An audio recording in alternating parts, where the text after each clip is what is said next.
guys, welcome back to my channel and my Facebook page. So I actually was gonna do this video earlier, but I was tired. Actually, I was gonna do it at my school, but I had to come home and relax a little bit. I was tired, but yeah. So how you guys doing? This is a topic that I feel very passionate about, that I have a lot to say about, and I'm interested in hearing what you guys think about this topic, so feel free to chime in at any time. On my last video, somebody had actually asked me, was I high?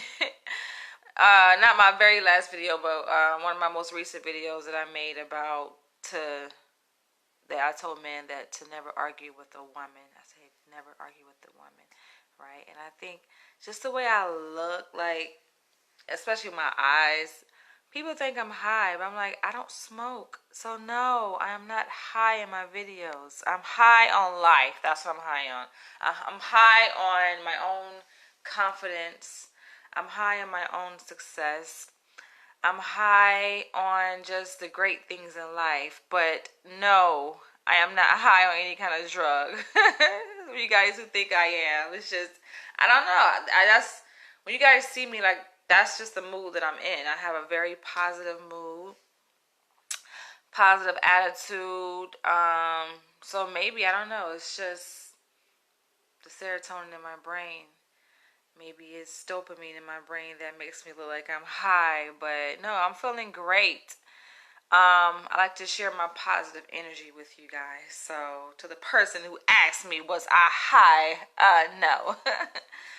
But anyway, let me go ahead and get right into it. So I want to talk about submission and the possibility of marrying an African man. Now, granted, I have this special attraction to African men. Something about African, and when I say African, we're all African. I mean, talking about we in terms of black people, of course. We're all African, but I'm talking about native born African men. It's something like special about them that attracts me to them, right? And you guys know that I was talking to this one African in New York. He was from Gambia. I can tell you guys the country now because we're not together anymore. But he was from the Gambia. Very good guy in terms of what I look for in a man. But we end up, having to go our separate ways because it just didn't work. And for you guys who just sitting up there watching, say something, say hello. Like, y'all be kind of, I don't know, y'all make me wonder about y'all sometimes. But yeah, it's like, I think the relationship was kind of complicated, and it wasn't complicated until it got complicated. It wasn't like everything was going smooth, right? But then I think what happened was that our mixing cultures started to like clash, being that he's African. And I'm African, yes, but I'm American, and I think just difference in culture that caused a problem. And instead of like talking about it, which I think this is the issue here, and I think this is what really sparked me to this video, is because like African men are just different, totally different. I think communication is so important. Granted, African American men a lot of times shut down too when it comes to communication. Like, they don't know how to express themselves, like express their emotions and say how they feel. It's always trying to like put off this persona that you're hard and you're tough. And so I'm the kind of person, of course, as a female, like, I like to talk. I like to communicate. Like, whatever's on my mind, let's talk about it. I feel like any issue can be resolved, right? But I noticed there's this thing, like, with African men, it's just like, I think for them, it's more like communication is more like one way. Like, whatever they say goes, and if you don't agree with it, if you got a problem with it, then it's like whatever, right? And just recently, I actually, because I have a few African people that I talk to. I don't want to say friends. I'm very careful with the word friend, but let's just say like associates, right? People that I'm actually just exploring my options with, because I'm like, I'm single, I'm not married, so I have the right to explore my options. You know, if I was, you know, seriously dating someone or got a ring on my finger, that'd be a different story. But your girl is single as hell, so I have the right to explore my options. And yeah, I'm talking to like several different African men. What? What? Okay, whatever, whoever. See, I be getting text messages, but anyway, and I want to lose, and that's one thing about me. Like, I will cut your ass off quick, cause your girl ain't got time for that ignorant shit, man. You know, like, nah. So I had to cut him off. We was talking or whatever, and he's in New York. He's from Lagos, Nigeria. And, you know, we talking, you know, vibing, getting to know each other. We have been talking for like the past several weeks, right? But it's something about last conversation. I had to cut him off. I'm just like, wait a minute. He kind of stepping over his boundaries. Like, number one, I felt like, and granted, I'm a comedian myself. Like, I have a sense of humor, right? But I feel like, don't be sitting up here trying to talk about the way I talk, you know, because like, he was making a joke about the way I talk. It was like, oh yeah, you got like this kind of accent. Of course I have an accent. I'm from the South. I mean, and you from freaking Lagos, Nigeria. You got an accent too. So everybody got an accent to a person who's not from where that person is from. So he's sitting up here like trying to crack jokes about my accent, and then this is the thing that got me, because he went there. It's one thing to say, oh, you got an accent. I've been told that a number of times. I mean, I've been all over this country. I was born in Florida. I used to live in Atlanta, Georgia, and also used to live in New York, and now I'm out here in Los Angeles, California. So I've been like pretty much all over the country. And when I moved from the South to the North, when I moved to New York, that was like the first thing that people would notice, like my accent, like, oh, you talk country. So it's not about necessarily that. It's the difference between saying that somebody talks country and saying somebody ghetto, right? And he went there. Dude went there. Dude was like, oh, you sound ghetto. I had to like double back. I was like, what? He was like, you sound like, what did he say? He's like, you sound like how the hood movies, like girls in the hood movies, how they talk. And I was like, hold on, no, this motherfucker did not. No, he did not go there. Like, he went there talking about I sound like some girls in a freaking hood movie, right? And I think when he said it initially, like, I laughed and I was like, okay. You know, it could be kind of funny maybe to him because, of course, he's not from America, right? But then it came up again, like another conversation. He was like, oh, like you talk ghetto. You know, and then like we went more into it or whatever. And I told him, I said, that can be considered offensive, you know, because when you saying this, no, he didn't say ghetto. He said ghetto at one point, but then before that, he actually said, you talk like a Negro. I was like, hold on. First it was, I sound like somebody from a hood movie, right? Then he went, you sound like a Negro. And then he just came out, was like, oh, you sound ghetto. I don't think he realized how offensive that is. And that's the reason why I'm talking about like clashing cultures, given that he's African, I'm African American. I don't think he understands certain nuances when it comes to communication and language. And granted, it's not like he speaks perfect English himself. So I think that's the reason why I had to say, hold on, man. I'm like, I know I can be hood, and sometimes I say that's a compliment, yes. But it's when you sit here talking about where I talk and you like trying to make fun, and then it kept coming up several times. Y'all let me know. Feel free to comment. But let me know. Don't just sit here and be watching me. Let me know. This will be an interactive discussion here. Take advantage of this live, because it ain't going to be too many times I'm going to be interacting with y'all like this. So y'all better take advantage when you got a chance. before I blow up on y'all ass. But he was like trying to make fun of it, and I'm just like, dude, that's kind of offensive. And I had told him that before. I was like, that can be considered offensive.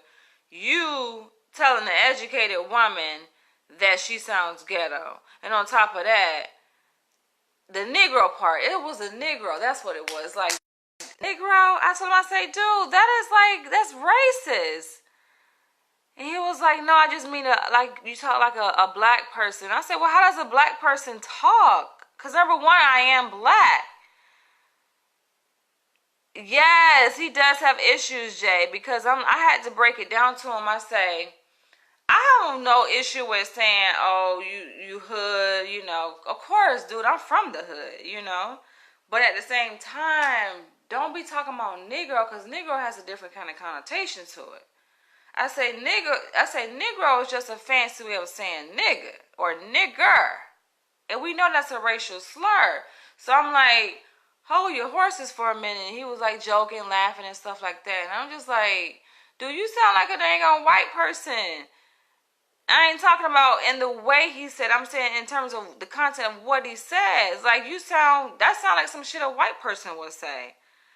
I'm like, nah, man, that's very offensive. But he thought it was just so funny, right? And then we started talking about language, and he was like, yeah, some ways that you speak and the way your words come out, he was just basically trying to just say negative things about the way I talk, right? And I can't remember exactly what words, you know, and what he was actually talking about in particular, but generally that's what he was saying. And so I had to break it down to him because he called himself trying to correct me and tell me how to speak proper English, right? And so then I was playing with him. I was like, okay, so is this how you want me to talk? You want me to talk like a proper black girl, like a white girl or whatever?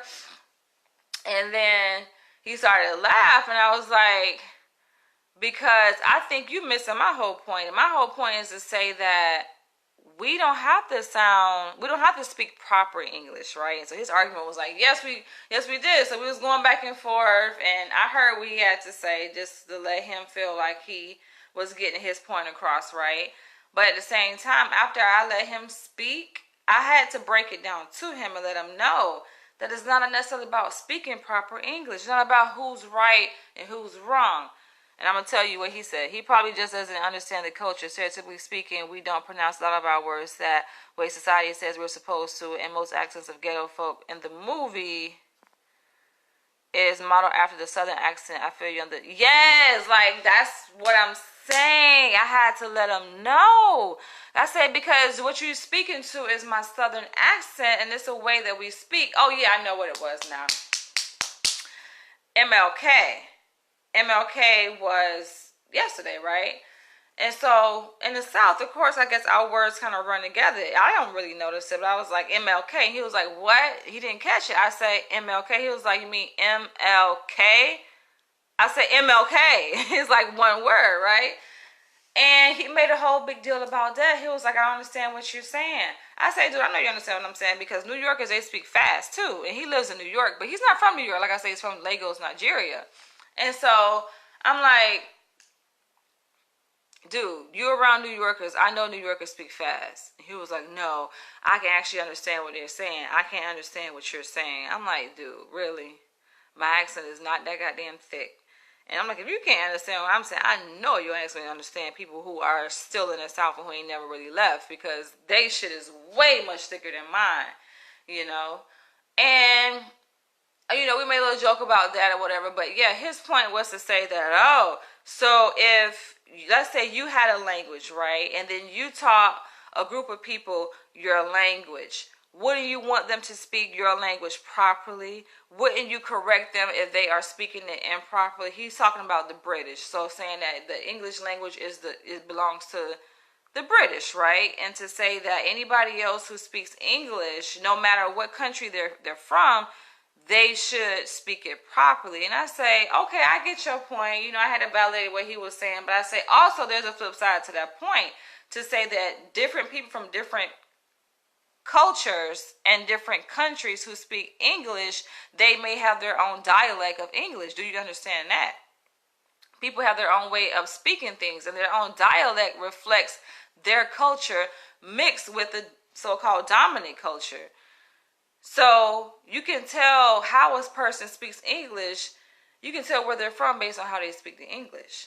And I think that's something special too that a person should be able to appreciate. You know, like you don't just throw it out and get rid of it and try to force them to speak so-called proper English, and you try to force away their own dialect, you know, their own derivative of that language. I say there's nothing wrong with that. And I'm a person that embraces that. So if you got an issue with that, then we're going to have some problems, right? And so that was that, right? So we nipped that in the bud. We finally got past that whole little thing about the way I speak. But I don't think we really got past it, because every time we talk, he keep bringing it up. He'll laugh. And he'll laugh about like certain little things I say. Because I have my own little way of speaking or whatever. And I'll be like, And then he'd be like, Mark, he'd be like, I'm like, dude, you can't do this. Like, if you can't get past the way I speak. Because number one, if anything, his fucking accent stands out way more than mine. Granted, he ain't even from this country. I never, not one time, said anything bad about his accent. I even like make note of it. I'm like, I can hear what you're saying. There's no need to make fun of your accent or make jokes, you know. But we spend like a half hour just talking about the way I speak. Then, okay, that was that. So then we go on to, and there's certain things I got that bother me. Like, this is him speaking. It was certain things that I have against you, right? And of course, you know me, I'm a therapist, so I'm all ears. I'm listening. He sounds like a square. Meanwhile, you are free spirits. I don't know how you thought it could work. You have a strong personality. It sounds like he does live within a box. Dude is an engineer. You know, engineers, they say to themselves, yeah, they may be smart, very intelligent, make good money, but just live in their own little box. And that's why they don't have that many friends, because they only own a little box, right? And I think I'm attracted to intellectuals. I'm attracted to smart people. And of course, I like Africans. So that's how we end up, you know, crossing paths. But when you start to get to know a person, it's just certain things that annoy the shit out of you. So that inspired me to this video. I'm like, let me just turn this into a video, you know, a vlog, because this is... I know we ain't gonna work out, so I'm not even bothered by that. But what was I saying? Oh yeah, so he was like, it's certain things that I have against you, right? And I'm just like, okay, what the hell he about to say now? He already talking shit about the way I talk. What is he about to say, right? He goes, so I noticed that sometimes you raise your voice when you speak. And then he started telling me about African culture. And he was like, in African culture, this was Nigeria, women don't talk over their husbands. And they don't raise their voice. And they listen. And I'm like, dude. And he's telling me this to say that, you know, his parents have been married for like over 30 years, and that's how they were able to keep their marriage together, because there is a certain hierarchy in the relationship. You said you got me. And there's a certain hierarchy in their relationship, and factor into that hierarchy is this kind of sense of gender roles. So a woman knows her place, so to speak. A man knows his place, and everybody just fit in their place. A woman doesn't try to take the role of a man. A man, you know, don't try to take the role of a woman, right? And he started talking about like a woman's place and how a woman should be, right? And then of course the whole thing about speaking comes up, and how I talk, and that I raise my voice sometimes I'm talking to him, and I talk over him, you know, and I'm just like, okay, he got a point. Like, I had to be quiet for a little bit because he was hitting the nail, you know what I'm saying? He was calling me out, and I was like, okay, you know, he got a point. I can't argue with that. You're right, you know. But I'm like, at the same time, I feel like I still have an argument too, because I'm like, you don't understand. Like, this is my personality, and it's not that I intentionally try to yell. I said, I don't think I talk loud. He was like, oh no, you talk loud. I say, I don't remember yelling. I don't remember raising my voice at you. He was like, oh, you raise your voice sometimes. So I was like, okay, my bad. But it's not my intention to necessarily raise my voice. And I say, and if I do, I say, I don't think it's necessarily quite anything wrong with raising. I mean, I don't yell. Number one, that's a whole different thing. Like if you yelling at a person, that's disrespectful. That you know that becomes like an argument. It becomes offensive. So it hasn't gotten to the point where like I'm yelling at him, right? But there are times, of course, like I'm talking to you guys now. There are times where you see that a difference in the tone of my voice. It goes up, it goes down. I'm like, that's only natural. And that's just to place emphasis on certain things. You know, how much volume you have in your voice is going to communicate a different message depending on how you say it, right? And how much volume you have in it. So it's not, it's not necessarily to, I don't know, it's not necessarily to make him feel bad or anything or to be offensive, but I think he told me like basically it offends him, right? Like that's not what he's accustomed to in his culture. So I'm listening. At that time, he had my full undivided attention. I hadn't calmed down, and I'm just like all ears, right? And I think he was like he started to speak to like the way that I guess sometimes I can get kind of snappy, right? Because I feel like I have my own perspective on things, and I have a voice, so I feel like I can say what it is that I think. He has a controlling spirit and maybe insecure in relationship. Yeah, speaking of insecure, I'm going to get to that part, y'all. I'm going to get to that part, Richard, because you hitting on something right there. And so, I'm like, yeah, I can think I have the tendency to be that way.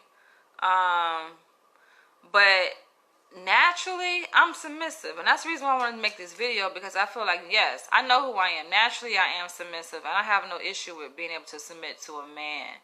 Yeah, especially if it's a man that I love, a man that takes care of me. Now, we're just still like in a getting to know you phase.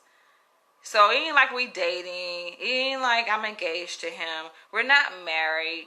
We ain't even reached that point. We just like getting to know each other, I met him online, and I haven't even met him necessarily face to face. So we've done a lot of talking over the phone. We did video chat. So we're still just in the getting to know each other phase, So I feel like during that phase, do I have to submit to you? I don't know you. And I feel like it's unfair for a man to expect a woman to just submit like off bat. Like that's not how it works. If that's the case, she puts herself at risk for all kinds of stuff, just submitting to strangers, Like, no, you submit to the man who you love, the man who's taking care of you, Unbalanced, unequivocally yoked. Unequally yoked or unequivocally yoked? Not parallel, don't worry about him. Let's go cliff diving.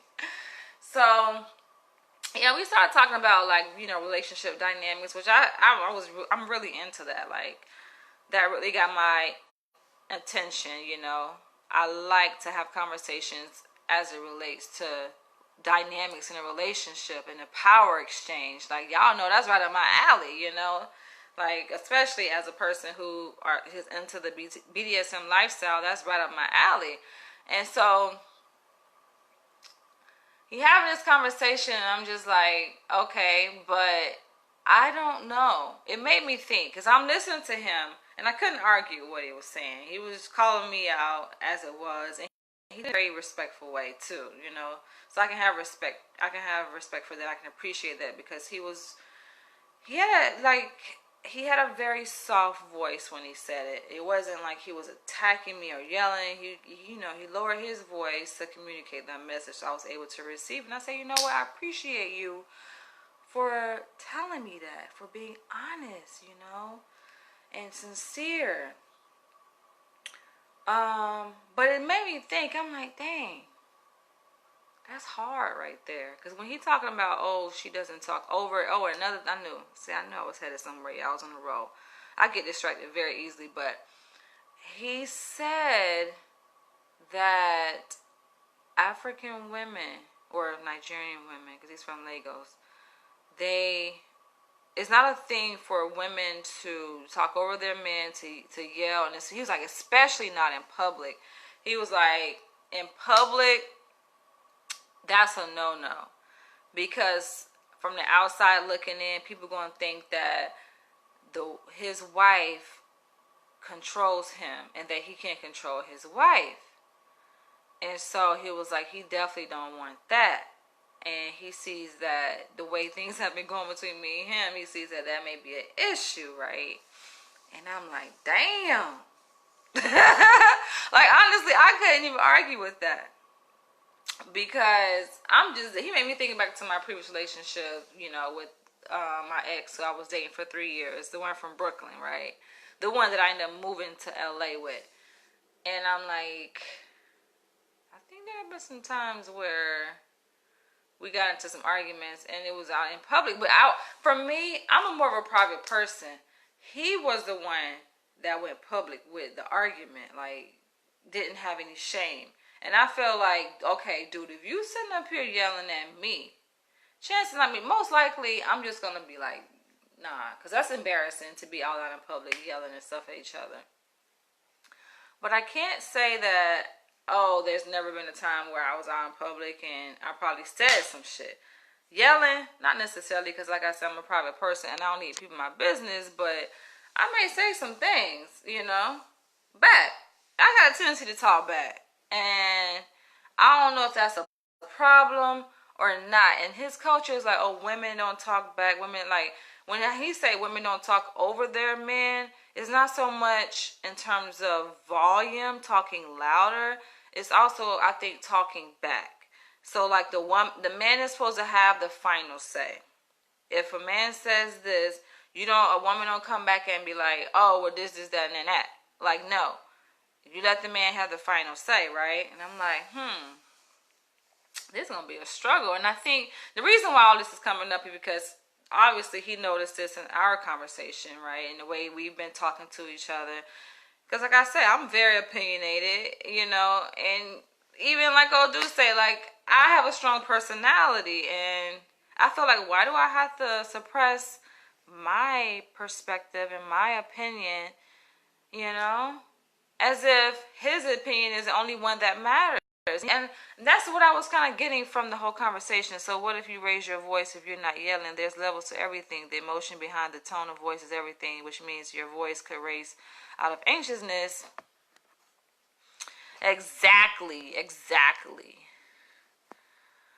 And or excitement. Ultimately, that's what you get for entertaining I love intellectual convos too, but regardless of how much you enjoy intellect in someone, I don't think you would be compatible with someone whose spirit doesn't match yours due to your spirit being so free. Right. Like I already said, like, we're not talking no more. I blocked him. I think this was yesterday. My life is so busy. I be forgetting the days and when things happen. But yeah, I believe this was yesterday. Like I said, MLK. That was Monday. Today was Tuesday. So yeah. Child, I blocked him. I blocked it. And I think he called me from a private number. My phone was blowing up from a private number. I blocked him. And I don't feel bad. And honestly, he may see this video because he does follow my page or whatever on Facebook. But I blocked him because I know it's not going to work. And I feel like it's one thing. Yeah, I get what he's saying. And he does have a point. But I feel like he's trying to control me. I feel like it's way too soon, number one. Like, we're just getting to know each other. And you're trying to, like, dictate how things should be. And you already admit it. And this may be me, y'all. I may be a little bit contradictory because I'll admit, I like a man that knows how to take control. That is, you say, why what? Why what, Matthew? Because the thing is, like, when I see you guys' comments, it may come like a minute or 2 minutes after, like, when I finally see it. Because the timing is off when it's live or whatever. But yeah, I like a man that's dominant. I like a man that knows how to take the lead, right? And he even told me, like, yes, he can be controlling And I say, in what way? Give an example. And he was like, with his ex, he like told her what to do, told her where to work and stuff like that. Like, I'm like, dang. Like, he said he liked to like take control over a woman's major decisions in her life, And I'm like, wow, did you block him? But you just answered. Answer him what? I didn't answer him. I didn't answer him. The conversation I'm talking about, it was before. This was like before I blocked him. I blocked him, it was probably like, I don't know, was it afternoon or evening yesterday? But yeah, I was just like, this ain't gonna work. Nah, this ain't gonna work. It's, nah. Mm-mm. And it's just a lot of things, like small things I pay attention to. Yeah, I feel like it's too soon, Granted, like I said, I don't have a problem with a guy taking control, right? I don't have a problem with a guy making decisions for me. But I do have an issue when it's too soon. Like, we have to build trust. Get to know each other. If you feel he is trying to control you, then he is. I'd rather be loved than control. Compatibility is key, but being silenced and not being able to having a voice is a serious problem. He is looking for a child, not a wife. Do you feel as though you should tell him what you're telling us before sealing the deal so he can move on with closure? So you answered my question before I asked it. What was your question? What was going to be your question, Matthew? Should I give him closure? I don't know, because I feel like I didn't get closure from my last relationship. I mean, before him, I was talking to this guy from Gambia, right? Y'all know, 3 weeks, well, actually, I was in New York for 3 weeks, but we actually was dating from Thanksgiving through New Year's. Well, I came back January 5th, so like from Thanksgiving, like from November 25th through like January 5th. When I was talking to like the dude from Gambia, and I mentioned him because that's kind of related. I felt like it's African men altogether, Yes, they may be from different countries, Gambia versus Nigeria, but it's still kind of the same. I feel like they still have like some of the same mannerisms, same beliefs, And then granted, the dude from Gambia was a Muslim, so very strict. And me, I feel like I'm not a heathen, right? Though I don't subscribe to any religion, but I feel like he made me feel like I was just this terrible bad person. It's New York, dude. I'm out, doing things out in this city, hanging out with, female friends or whatever, going to drink, not like crazy, because not like I was doing that every day. But yes, we did go to a comedy club, and you go to a comedy club, they have the 2-drink minimum. So of course, I get my wine. That's what I drink. I don't really drink nothing too strong. And he had an issue with that. I came home or whatever, and he was like, "Oh, you got alcohol in your breath," like stuff like that. It's just, dude, telling me how I need to position my spoon, just like when we're eating, I don't know, it's just certain things. And I felt like part of me was like kind of turned on by it, but then part of me was just like, this shit is different. I was like, wait a minute, this is different, right? Yeah, it's just, I don't know, I felt like I like, this is the thing, I don't mind being controlled, but I don't like feeling this big. And I feel like that's how the dude was trying to make me feel. From Gambia, he was trying to make me feel like I was this big, and I think I felt like I was trying to shrink myself just to appease him, and it just didn't feel comfortable. It wasn't natural. You asked, what did why me? I was trying to explain. Oh, okay. Yeah, that's why I had to block him, because I realized it wasn't going to work, man. But you explained why you blocked him before I could explain why I was asking. Yes, so yeah, it's like I blocked him because I know it was not going to work. I'm just like, this ain't going to work. I was getting annoyed. I think that's why I blocked him. I got annoyed more than anything.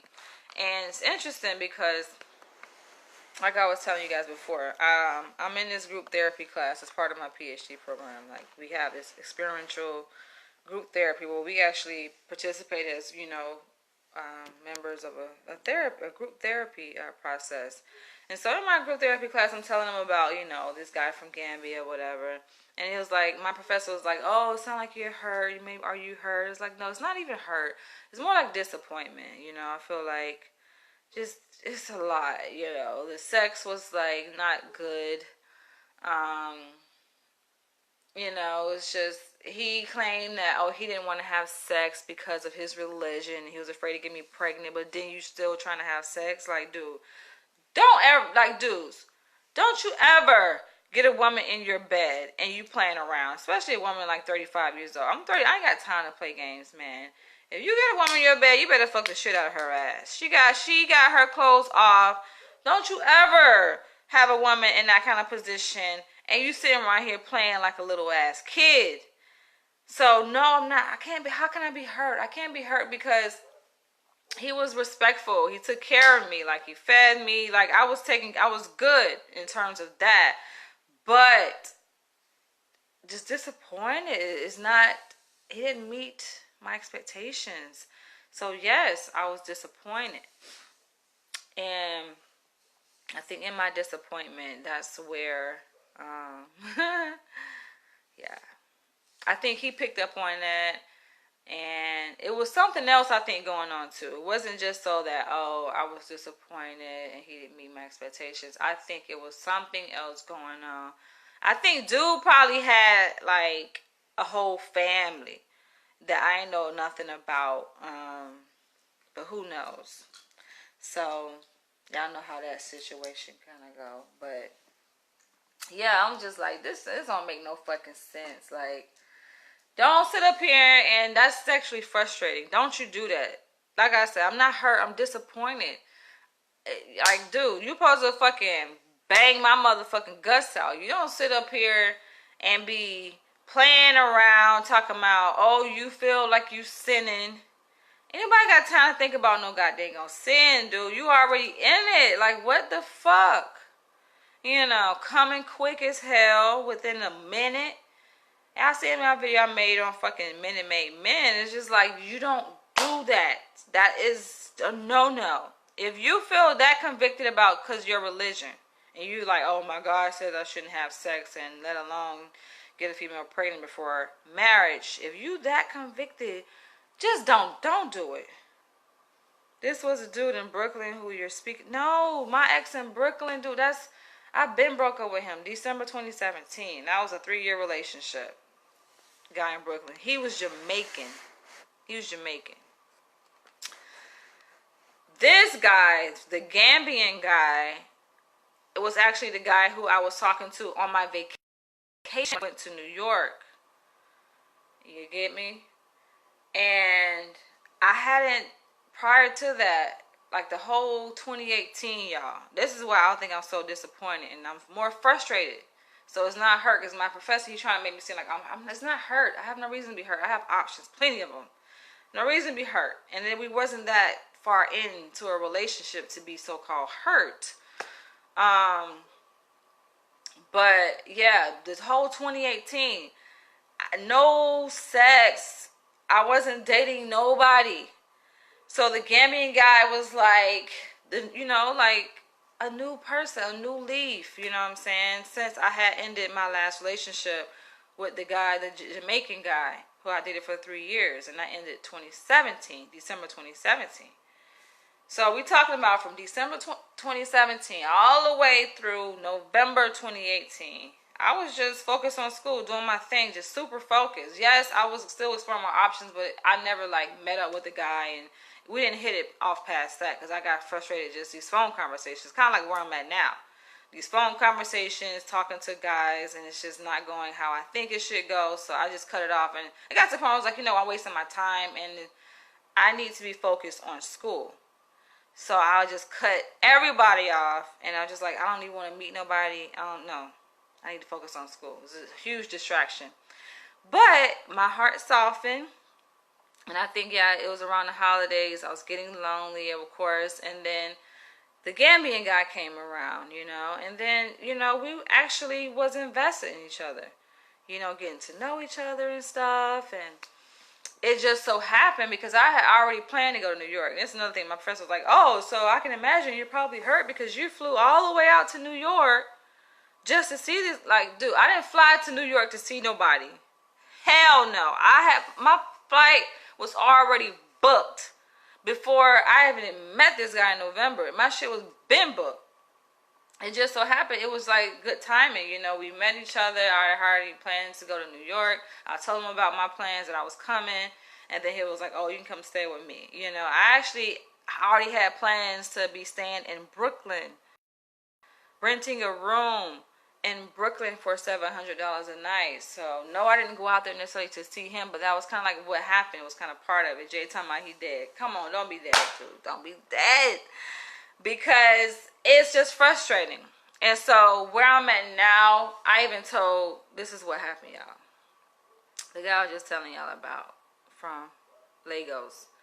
I'm like, I think I want to just stay single. I don't think I can do this.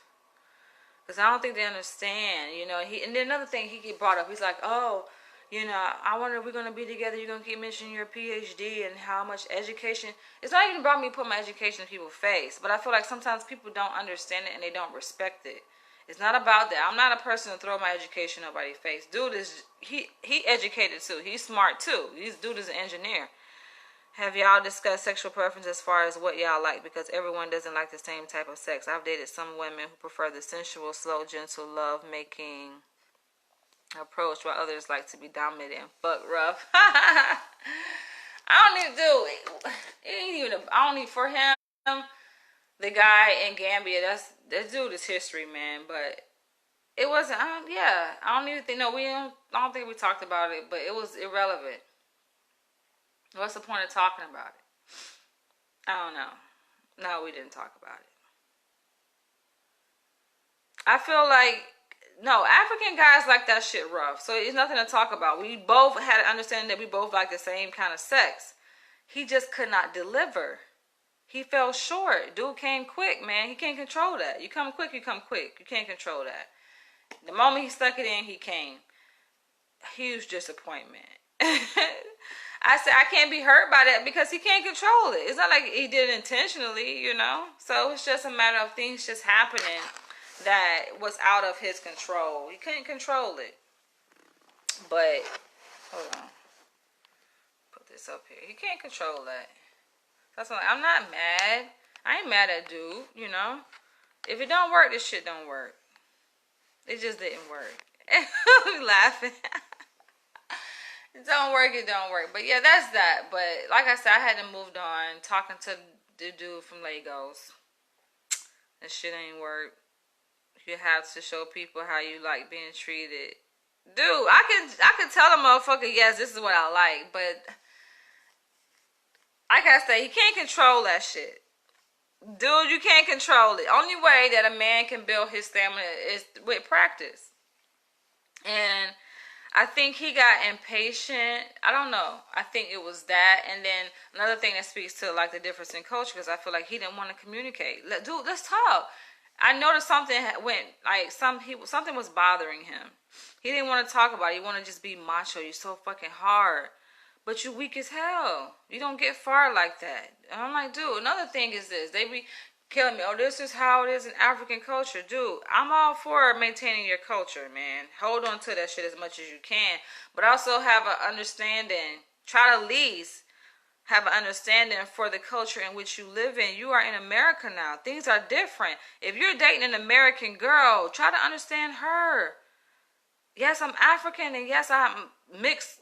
I have certain parts of African culture in me, but also understand that I have a hyphenated identity. So it's not just African, but it's also American. Try to understand that. I feel like a lot of times they don't. They want to just African. This is how we do it. It ain't all about that, man. It ain't all about you. It's about us together and how we can see how our cultures can merge together. I ain't saying it's going to be easy. Because we're talking about two totally different cultures. I get it. So, I don't know, y'all. I don't know if I could. My thing is, I want to be with an African guy. And granted, I attract a lot of them. Like I said, I have, it's sad, y'all, how many African guys I'm talking to. I can't keep track. That's why I think I made the post about polygamy. Like, I might as well just have multiple husbands or something. Because I'm talking to, like, so many. I can't do this. It's a distraction. I need to focus on my studies. And I feel better that way. So, all today, like, my phone been going off, text messages, calls, and I'm like, I can't do this. I ain't answering really nobody. I mean, I did. It was kind of like short talk. And they're like, oh, why you ain't picking up your phone? I just send them a text, like, I'm busy, or I'm good. Like, how your day? Just short, I'm good. Like, I can't do it. Because I feel like I'm wasting my time. But I feel like my spirit will let me know, okay, Danielle, maybe you should pay attention to this one because this one is worth it. Outside of that, I ain't wasting my time, man. As I feel like I'm just going in circles. I feel like I'll take time to talk to an African guy. We stay on the phone for like hours, and this is for days, just getting to know each other. And yeah, it's good times. I ain't trying to make it like it's all bad. It's good times, But if it ain't gonna lead to something serious, like, why am I investing so much time? Like, no, I can't do that. So, nah, man. I get annoyed too. That's another thing. I feel like I lose patience, and I get annoyed. And if I tell you that I don't like something, and you continue to annoy me because you think it's funny, like the dude from Legos did, he just think it's just so funny, trying to talk about my southern accent, and then want to call me ghetto and tell me that, oh, you talk like a Negro. Dude, don't do that. Because he knows, like, he was triggering me or whatever. And I'm like, nah, I'm not. Sorry, y'all. But I'm like, I'm not about to sit up here and let you trigger me. No. You don't understand. And like I was mentioning, how I'm working towards a PhD. Hold on, I'm trying to position this. They don't understand. Like, I'm not the one to sit up here and be bragging and throw shit in your face. But I feel like if I'm... Okay. When we get to know each other, in the beginning, they already know. It's on my profile. Like, I'm working towards my PhD. I'm training to become a doctor. I try to say it not to like, oh, this is my education. Like, that's not the kind of person I am. But it's just to set the context. Because some people, they just don't get it. I think in order to get it, you really maybe have to be in a PhD program to get it, right? Just like med students, you never understand the shit that med students go through unless you're a med student yourself. So I feel like that is a thing. And I try to tell them, just don't get it. You don't understand. It's very intense. It's a lot of stuff that he put us through. And really, most people don't really have time for family and relationships like that when you're in such a very intense program. Yes, I know a lot of y'all have jobs, but most of that is like the same thing over and over again. Like, you kind of used to it, so you can maybe multitask. Nah, man, this is much different. And on top of that, within the PhD program, it's like you're going to school and you're working. You're doing both at the same time. Not only that, it's a clinical psychology program. You're seeing clients. You're treating people. I need my energy. I cannot be pulled in all these different directions. And Sally trying today by preconceived thoughts instead of following your heart and soul. You know the essence of love and compatibility is more of the second, right? What? Maybe your soulmate's African, maybe he isn't. I believe my soulmate is African because I feel like I vibe very well. I think, like I told the dude from Nigeria, I said, I don't even think it's the right time. I don't think it's timing. And I think, and especially this time, this is what's going on. And I've said it before. This semester, because I basically have, after this semester, I have 2 more semesters left. And then I have my internship, which is paid. So this semester is very critical because I have to propose my dissertation and I have to do my oral comp exam. When I pass both of those, then I will be considered a doctoral candidate, which is a huge status to attain. It's a pivotal moment, right? And it's a lot that goes into proposing a dissertation. It's a lot, y'all. Like right now, I'm doing my literature review. It's a lot of stuff I have to write, a lot of research I have to conduct. Like, it's a lot, y'all. It's a lot. And that's not even the end of the dissertation. That's just the beginning, the proposal. I submitted to IRB for approval. IRB is just an ethics board that makes sure that it's ethically sound. Then once I get approval, I actually conduct the study where I go out there and collect the data. I mean, it's empirical research. It's the real deal. You know, and then once I finish collecting the data, I do the write-up. That'll happen like this fall, and then I have to defend my dissertation in the spring. I'll be done with my coursework by spring 2020. I mean, it's coming. I'm coming down to the end, but this is it's still critical. Even though it's like I'm approaching the end of the program, I feel like this is probably a real intense. Just like the beginning. I feel like the beginning was real intense, and the ending is just... I feel it's just as intense, and I feel like I can't afford to just be, I don't know, it's crazy. The beginning, when I think about it, the beginning of my program, the first year was very challenging because it's the first year. And it was a lot of coursework. We had a lot of classes. We had like 7 classes, I think, the first semester. And it was so much stress, I think that's probably what contributed to my breakup, right? So when my ex, we moved out here, we was together, you know what I'm saying? But we made it like through the first year of my program, and after that, we broke up. We broke up December 2017. I started my program fall of 2016, so yeah, it's like a year into my program, and we broke up. So you see, with the stress, you know, I don't think the relationship could withstand the stress, but it was other stuff going on too. So I can see that kind of happening even now that I'm towards the end and it's very stressful. Just imagine trying to like pursue a relationship with somebody on top of all of that. Like, it's enough stress in the PhD program, and then a relationship.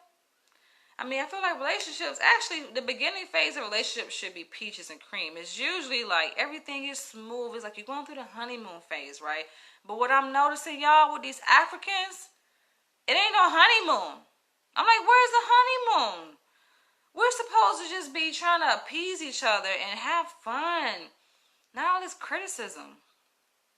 Don't sound like it. Sounds like the guys from Africa you've entertained are conformed and stuck in their country mentally instead of having an open mind that would allow them to understand the culture they currently exist in. Yeah, man, yeah. And on top of that, it's just like, I'm applying for my last practicum in my program. So we have to do 3 practicums. Each practicum is 800 hours. Practicum is just basically where you get clinical experience out in the real world, so to speak. So, I mean, we still doing coursework, but we actually go out and we work at different settings. It can be hospitals, jails, prison, community center, counseling center, just a range of different places where you see psychologists work. And we work under the supervision of a licensed psychologist. And so it's 3 800-hour practicums. Granted, none of these are paid. This is just part of our training. 3 800. So right now I'm in the process of completing my second practicum, and then I'm applying for my third practicum. They like kind of all run together. It's just back to back. Yeah, we don't hardly get a break. You understand what I'm saying? The break we get was a break I just had when I went to New York for 3 weeks. That's the break we get. Outside of that is straight through, man. When I finish, my contract ends July 31st, my second practicum, I go right into my third practicum, no kind of break, and straight through. Work, exams, seeing clients, doing reports, doing papers, doing research, doing presentations, constantly being evaluated all the time from all different kind of directions. People on your back, you're doing this right, you're doing this wrong. Mostly they don't really tell you what you're doing right. It's all about what you're not doing right. Okay? it's a test of your character. Is talk to any fucking bitch, they'll tell you it's challenging. They really push you through the ringer. So yeah, I'm in the process of applying, going on interviews for my second practicum. Finishing up these hours in July 31st with this contract. Then I go into my third practicum, which will start like August 1st, beginning of August. And then that's 800 hours. That runs all the way from August of this year all the way through next year, like summer, hopefully in the summer, because I'm trying to get up out of LA. Go back to New York. My internship starts. The internship is a full year. It's minimum 2,000 hours. A full year is paid, but it's still not full salary, you know. So it's like they pay you, but they kind of don't pay you what you're worth. And you're still being evaluated, you know. You're still putting you through the ringer, and you get treated like you're an intern. And everybody know how interns get treated. Same thing what I'm doing now. I mean, they call it practicum, but it's like internship. And they treat you like an intern, you know. Totally demeaning, disrespectful, just like, dude, I'm a human being. So we're talking about all of this on top of a relationship. For the people who are married, I don't see how they do it. I know they be having their challenges, and a lot of times they have like marital conflict because it's just elevated stress, man. And the partner who is dating a doctoral student, you'll think they'll be supportive, right? You know, like, come on, baby, you're gonna get through this, and try to like not create conflict or arguments that they don't give a fuck. They just like, I got my own stress. I work. Of course you work. It's not that what we're doing is more important than your job, but it's just like, come on, man. This isn't a huge investment. At least understand that. At least understand that once a person gets licensed as a doctor, it's going to be well worth the sacrifice. But they don't get it. So internship is the last leg of the program, basically. But it's kind of like you're away from the program. So all the coursework is completed. You defended your dissertation.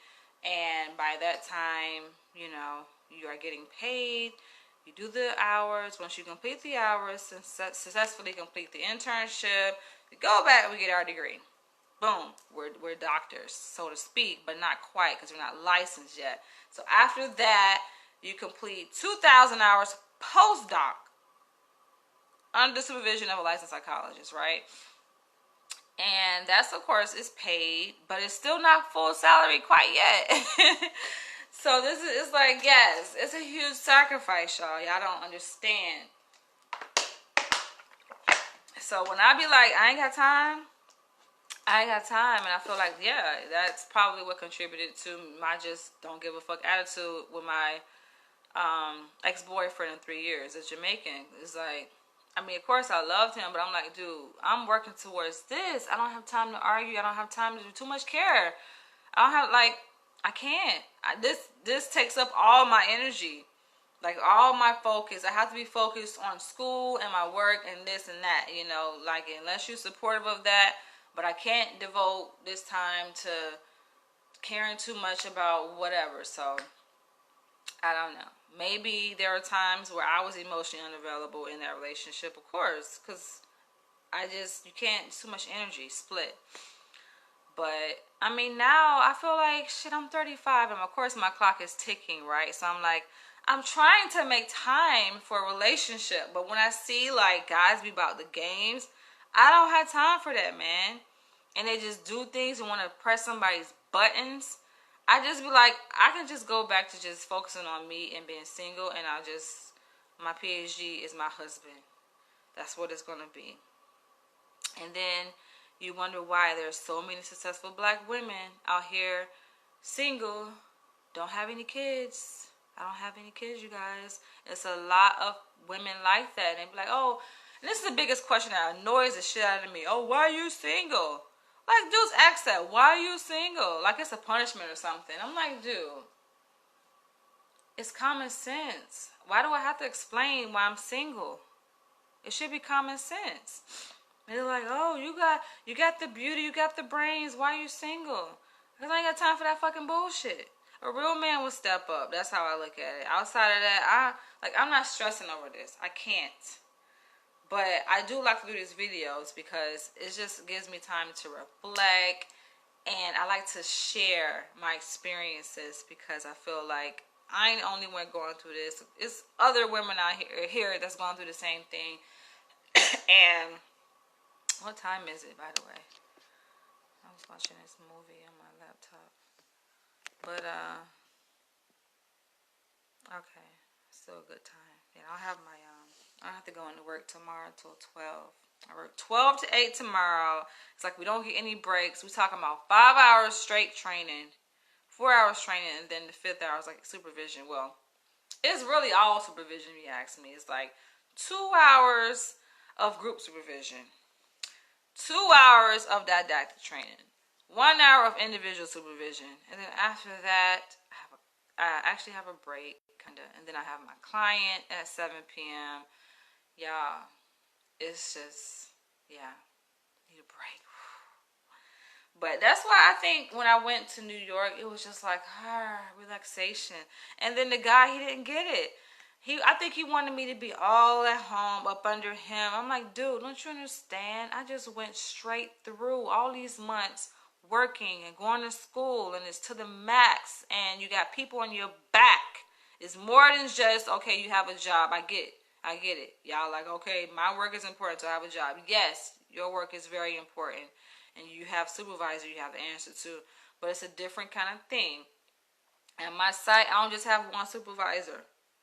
I have several supervisors. As a matter of fact, I have, let me see, my training director, my immediate supervisor, and then 2 other supervisors. That's like 4 supervisors at one practicum site, y'all. All on my back. Saying, do this, do that. You're doing this wrong. They, like I say, it'd be different if they kind of balance it out and tell you, this is what you're doing well, but it's all about what you're doing wrong. Then on top of that, classes, you know what I'm saying? Professors are constantly evaluating you. It's a lot. It's a lot to juggle. Thank God I don't have any kids. I really don't see how people have kids, husbands, wives, and be able to do this. That's a lot, man. Somehow they make it through. But your girl, I think my best bet, because in my mind, I'm like, okay, I'm 35. I don't mind getting pregnant. I'm like, nah. Unless my husband, unless my partner is like super supportive. I'm talking about like, he gotta be like food on the table type of supportive. And the dude in New York, he was supportive now. I feel like that's why I can't be mad about that, because I feel like he was there. Like I was telling you guys, breakfast, dinner, leaving money on the table. He has to do that. I ain't asking for money, leaving money on the table for me. I'm like, really? He was there, but I feel like he wasn't there all the way, Communication to me is important. I know y'all heard this over and over again. Communication. Talk to your partner. If something is wrong, communicate. And when a person shut down on me, because y'all men do this. My ex, the Jamaican guy, he would do that. Shut down, don't want to talk. I'm like, nah, man. You don't tell him what's going on in his head. And then when you don't talk, guess what? That leaves room for me to assume. And of course, people always assume the worst. So I'm sitting up here just thinking the worst. Like, okay, motherfucker ain't talking to me. Then he may pick up his phone. Who you talking to? You on the phone talking to somebody else? It's like, okay, but you're not talking to me. So it's all kind of stuff to go on when that probably ain't even the case. It could be the case, but who knows? Communication. So yeah, y'all feel free to let me know what y'all think. Like, I don't know. Like I said, I like African men, so I'm African. I like to get more in touch with my African roots, but it's just certain things about African men, like, and I need my power. I feel like that's another thing y'all don't understand. That's the reason I try to put it into context by saying, hey, I'm working towards my PhD. I'm becoming a doctoral student. And then his response is, oh, yeah, you're going to throw up in my face all the time. You be like, oh, I'm a doctoral student. I'm a PhD student. As if, like, you know more than me. Like, he said that, like, saying that, I'm saying that because as if I know more than him. or my perspective means more than his. I'm like, dude, you're missing the whole entire thing. You're missing the whole thing, man. I even made a video on this. Like, why are black men intimidated by a black woman's success? Dude's missing the whole point. They're like, oh, that don't mean nothing. Your degrees don't mean nothing to me. Black men said this on my post. Tomorrow, we're not intimidated by your success. We just don't give a fuck about it. Okay, that might explain a lot right there. And you think that relationship is gonna work if you don't give a fuck? Like, dude, he talking about, oh, you think the labels mean, like, the labels don't mean nothing. You just a regular person. Dude, if it didn't mean nothing, I would not be investing so much time, money, energy towards the doctor if it don't mean shit. Of course it means something to me. And of course it means something to my identity. That's what I'm saying. They don't get it. But do I want to date another doctor? Hell no. I don't think I will. Nah, that ain't going to work. I want to date somebody totally different. You know, because all we're going to be doing is analyzing each other. And I don't want that either. I want somebody totally different. But at least the person who's different should be able to understand that, yes, it means that you are able to understand what it means if I'm working towards a PhD. Or even once I become a doctor, you have to be able to understand, what does that mean to my identity? What does that mean to who I am as a woman? Like, you have to understand, what does that mean? And when it comes to the power dynamic, yes, I don't mind submitting. I don't mind giving my power, but understand that I do have to retain a certain degree of power. That's part of my job. You understand? Like, they don't understand that. What's up, Randall? Understand that, yes, having a certain degree of power is important to my role as a therapist. Not that, oh, it's all about me being powerful or down. No, I'm not trying to do. Having my way, I will give up all my power. But I do have to have a certain degree of assertiveness when I'm working with clients. People in mental health know what I'm talking about. You can't go in there passive. It's not about being passive, especially if you're working in criminal justice. You can't damn sure be around criminals and be all passive. But it's just working with people all together. You'll see. You have to go in at a certain kind of angle, man. And they don't understand it. And sometimes, yes, I bring that same kind of assertiveness home. You know, I say assertive, that's like a nice way of saying, you know, dominance. But it really is dominance, you know. Like, it's a certain kind of perspective that you have to have. They don't get that. And it bothers me when you have men that, oh yeah, you want to fall in love, you want to get to know me, but no, you really don't want to get to know me. You really don't want to try to understand where I'm coming from. You don't understand the work. You'll never be able to understand what it's like unless you yourself are in those shoes. You just won't be able to understand. It's hard to even put into words because y'all misinterpret it. And you be like, oh, you think you did? I don't think I'm shit.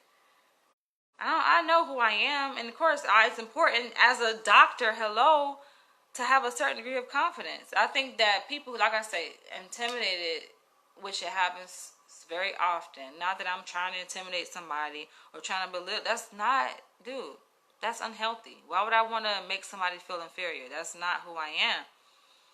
You have to also have a certain degree of confidence. You're dealing with somebody who has confidence.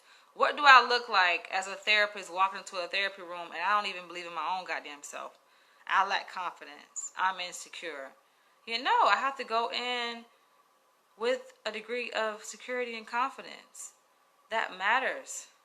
So when y'all try to come to me at a certain angle, it's just like, what are you doing? People hate smart, knowledgeable, strong black women. Yes, and you shouldn't. That's my thing. It's like, come on. We all can be strong. We should. A black man should never be intimidated by a strong black woman who's successful. Like, hello, we need y'all just as much as y'all need us, but we really do need y'all. We need a whole army of strong black men. And then when I go to make a video, and this was, oh my gosh, this was months ago, probably over a year by now, I made a video about, you know, dating a white man versus a black man, and then I got bashed. But I'm like, here where I'm coming from. You know, because I do believe this. I don't say all black men, because some of y'all just be getting y'all feelings too much, and I make these videos not to get up under y'all skin, but just hear, like, if y'all can listen with your mind and not with y'all feelings, because y'all want to talk about women are emotional, but no, men are super emotional. Because seeing how a lot of y'all be commenting on my videos, y'all be in y'all feelings. Get out your feelings. All I say when I'm talking about dating a white man versus a black man is that, yes, and this is me being honest, y'all. And I ain't, like I said, it's not all black men. So if it don't apply to you, why are you feeling some kind of way? Only time people start reacting a certain kind of, because I'm talking about your ass. But you do have a good number of black men, and of course, black women, we got our own stuff too. But you come with a certain presentation, you know, because of course our history and society and all the shit that black people go through. And you know, a lot of black men do struggle financially.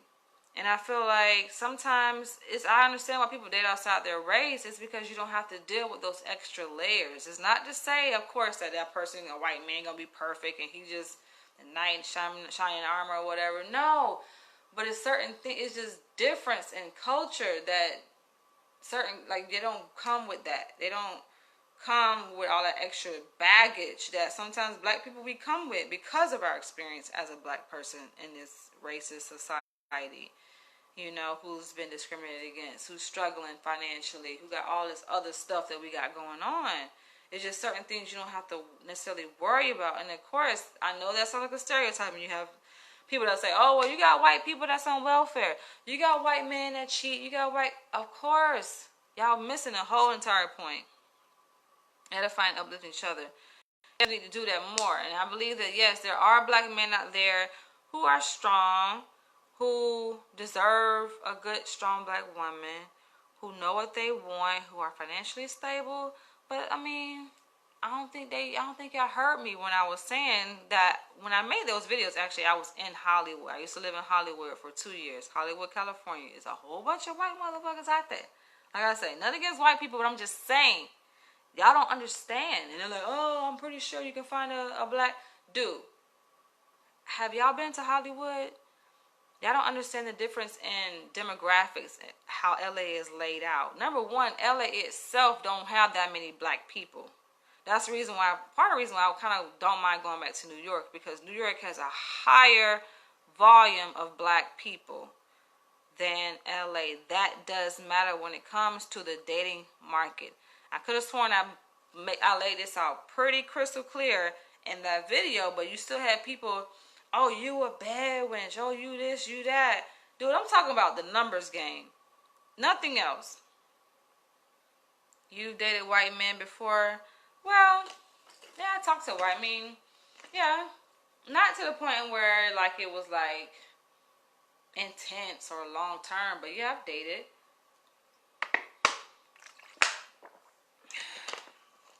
And I'm pro-black, and that's another thing. They gonna comment, they was bashing me.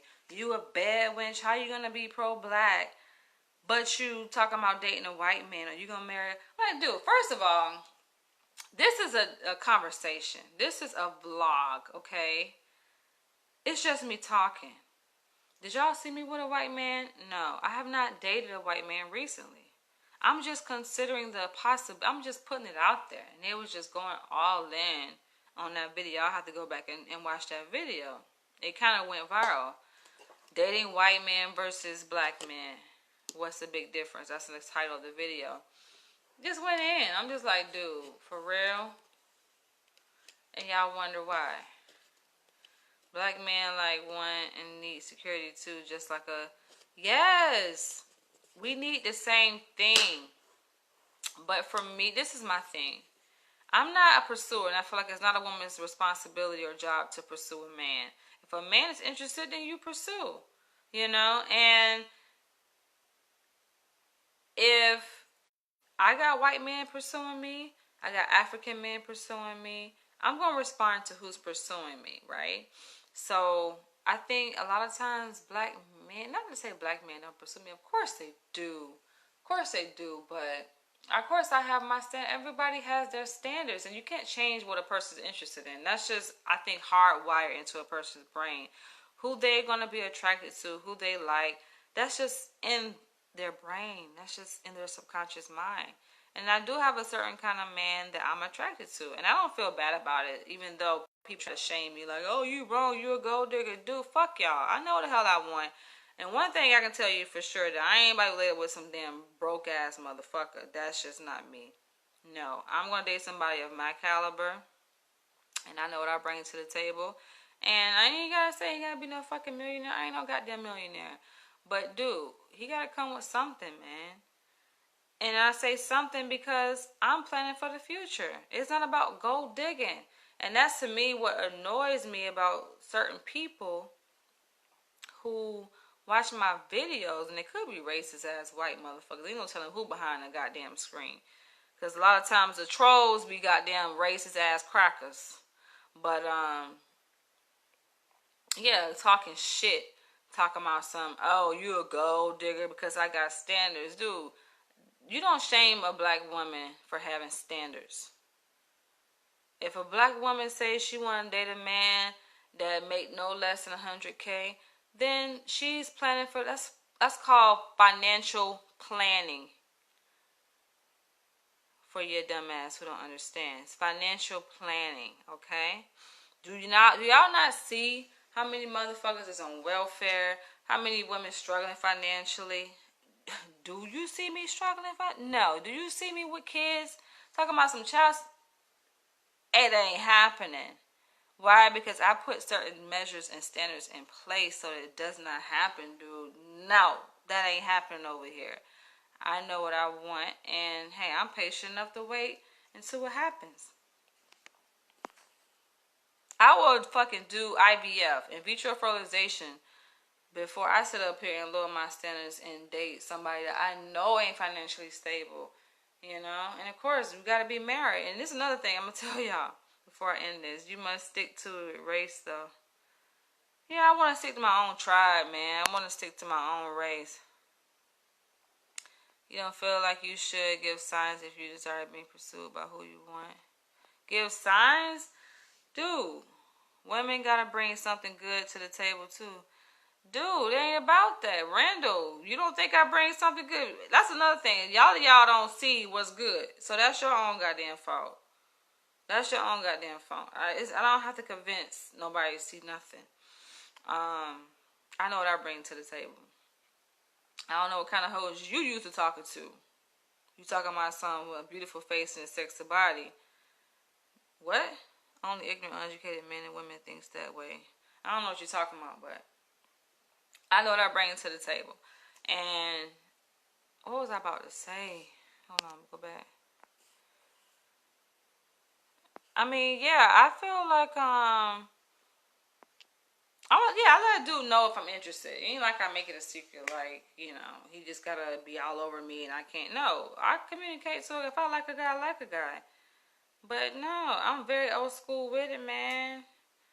And a lot of y'all modern ass niggas don't know what that shit means. Like, I ain't the one to explain. Old school dudes what I'm talking about. That's why I prefer older men. I ain't talking about like old 50, 60, no. But just old in the mind, like, know how to do stuff. Know how to take care of your woman. And then know how to be faithful. Know how to, like, know what you want. As in making sure the man you desire know you are interested. Yeah. But I feel like it's up to the man to initiate. If you can't initiate and be like, hey, I want to get your number. Oh, hey, I want to take you out. Then guess what? You're just going to be sitting up here throwing hints. Another thing, like with social media, I don't think I would date somebody off of social media because I feel like that's kind of crossing boundaries. And I get a lot of messages on my fan page. And I feel like, dude, believe it or not, that's business. Fan page is strictly business, dude. I mean, yes, it's my personal page, but it's still business, Like, I mean, I'm on Facebook to have fun, and yeah, I have fun, but I don't think y'all realize this is my business. Y'all don't understand that. Like, that's the only reason why I'm on social media. This is business, you guys. Whether it's on my Danielle Leach page or Obawa or Be Happy, any of my things on social, it's business, you guys. I'm not on here just, I have fun, but it's business. Yeah, I don't really, when guys be like, hey, what's up? I mean, and it be some nice looking guys too. I mean, y'all big packing, but I'm just like, I don't think I would cross that boundary. Now, if you was to catch me on the dating app, but then again, I still, cause one guy, he actually followed me on Facebook, and then I seen him on the app, and he messaged me, and I was just like, nah. And then he part of my organization. I'm like, nah, I can't do that. I feel like that's crossing the boundaries, man. Because I don't like how women want us ourselves all the way out there every time. When there's such a thin line between being persistent. See, that's a good point, Matthew, about that too. The whole Me Too movement. And I feel bad for men, dog.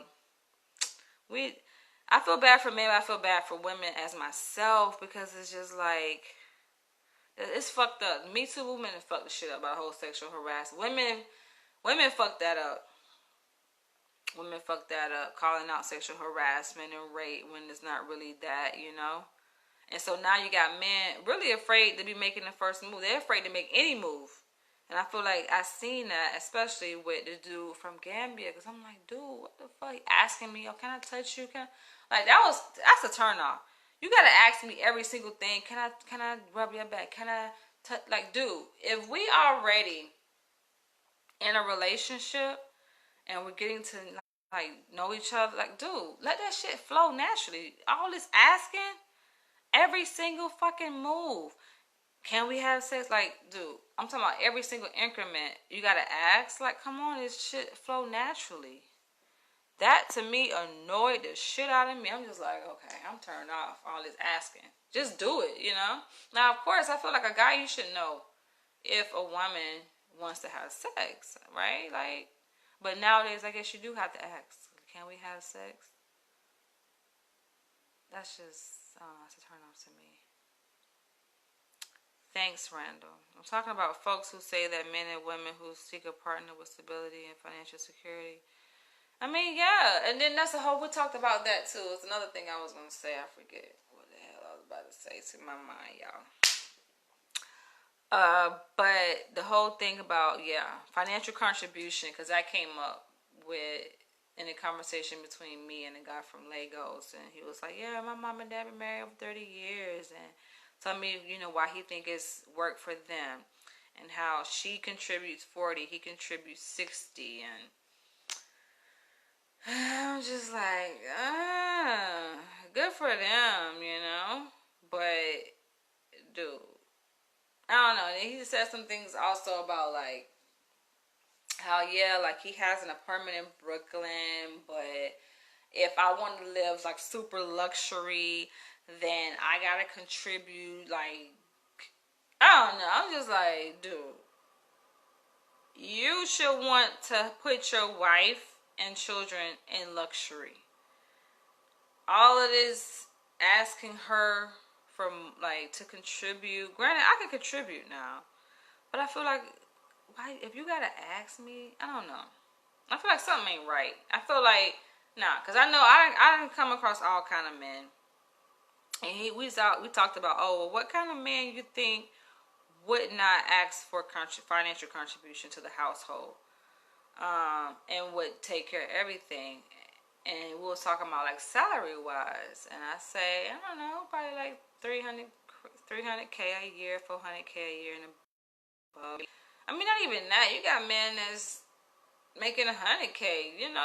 I've come across men that don't expect nothing, even less than that. Like, dude, my ex, he wasn't making no fucking 100K, but he damn sure took care of all the bills.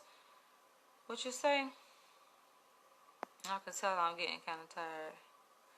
Already acquainted with a woman, I can read her, and it's cool. I mean, when initially someone getting acquainted, someone asking for sex, yeah, I guess. But if you, come on now. If a woman don't want, she gonna say stop. That's how I say it. Like, When you making a move and you feel like she say stop, then okay, she don't want to do it. But come on, let things flow naturally. All that interrupt the whole shit. That fuck up the whole mood for me. And then especially you asking everything. Oh, can I rub your back? Oh, can I rub your tits? Or can I rub your thigh? Can I? Dude. Hell no, you can't do shit. I don't want to do shit no more. Just bye. But yeah, like I was about the financial thing. My ex, he wasn't making no 100K. But he made enough money to pay for everything. That's what I'm used to. I feel like, come on, man. I feel like it should be given, but nowadays it's like, man, like, oh no, you gotta contribute to the bills, cause I feel like those men just ain't got it. I can tell, I can gauge when a man is financially strapped, and when he looking for financial help, man. A lot of men looking for financial help, and granted, ain't nothing wrong with it, cause it's about building, right? But I consider a lot of factors when it comes to that. We are helpmates with each other. We're supposed to take care of each other. Dude, I get that. Yeah, we take care of each other. But, shit, I feel like I'm carrying a man, baby, dude.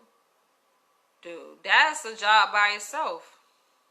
I ain't about to be carrying your baby and motherfucking contributing 50-50. Nah, that's not 50-50. So y'all want to make it, that's not 50-50. I'm risking my life carrying a child. I should be taken care of, point blank. You can't do that. I don't care. That's why I probably ain't got no kids right now. And I'm okay with that. Because like I say, I know men, they be like, you ain't gotta work. I got you. I'm taking care of you. You know, just be the woman. Just, take care of the kids. Just take care of the house. I can do that. He said that, now I was talking about what I said previously. What? Because the guys you date sound... like, guys I date sound lame. Nah, I wouldn't say that. It's just a mixed match. I don't date lame. I wouldn't say it like that. Don't just throw them all in the garbage, dude. Matthew, don't go there. Don't go there. I ain't throwing them all in the garbage like that, but... It's just, I feel like that's any fucking relationship. It's gonna be some fucking riffraff, Shit, I can date your ass and then we find out we have some disagreements, We have some rough edges.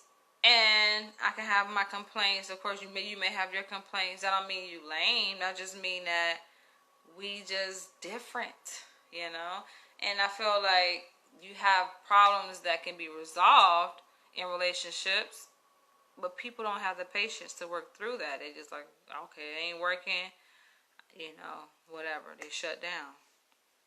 And I can't put all the blame on them because I contribute to it too. I have my own way about myself, and sometimes I don't talk about it. I just may get on here and just be like, oh, this guy, he did this, and he was this way. I'm not even telling y'all like my shit, you know what I'm saying? So of course, like, I ain't mad because I got my own way about me too. Because I'm the kind of way like, if you start acting a certain, I mimic basically what a guy does. Honestly. I don't think I'm there yet to be like, oh, what's wrong? And all that supportive, like, I don't know. I try, but I don't know. You took my words as co-signing what he said. So I wanted to separate. Dude, I don't know what the hell. You talking about something else now. I don't know what you're talking about, Matthew. But as far as like me, like, yeah, if I see a motherfucker start acting a little different, I start acting different. If I see a motherfucker like want to play games or be like, oh, on their phone or whatever, and try to like, even if they joking, be like, oh, trying to act like they talking to somebody, then I go 10 times with that shit. You know what I'm saying? Like, you ain't gonna outdo me. You on your phone and you acting like you emotionally unavailable. Like you ain't here and I'm here. We in the same room, but you just I'm like, okay, I can do the same motherfucking shit. But when I do it, it's like, it's a problem. So that's the thing with men. It's like you want a woman to be supportive of you and kind of going along with the flow and trust your ass. But then when she step out, then you just like, whoa, whoa, whoa, y'all can't handle that shit. You can't handle it, you know what I'm saying? Dude, I don't know what you saying, dude. You say, in my relationship, it's 100. My money is your money, and your money is my money. What? My money? The hell is you talking about? And your money? Oh, I see what you're saying. Praying for my wife and preparing myself for spirituality, mentally, emotionally. Yeah, I feel like that's another thing, too. Marriage is it's so big, man. But love, that's the thing. Love is unique. And that's what they say. Like, when you find somebody that, like, you really love and you really care about, you better hold on to them because it don't come by like that. Now, I meet all kinds of people, and attraction, it always happens. So, it ain't no issue with it when it comes to attraction. But love is special. Love is different. It's really sacrifice. And it goes both ways. Like, for me, it's, I feel like I can fall for a person, but when it comes to love, that's a whole nother level right there, man. Love is a whole nother level, and it takes more than just, oh, we talking on the phone and we vibing. That's a whole nother level. I feel like, from me, I have to know a guy loves me, and then he'll get my heart. And when he get my heart, he got it, man.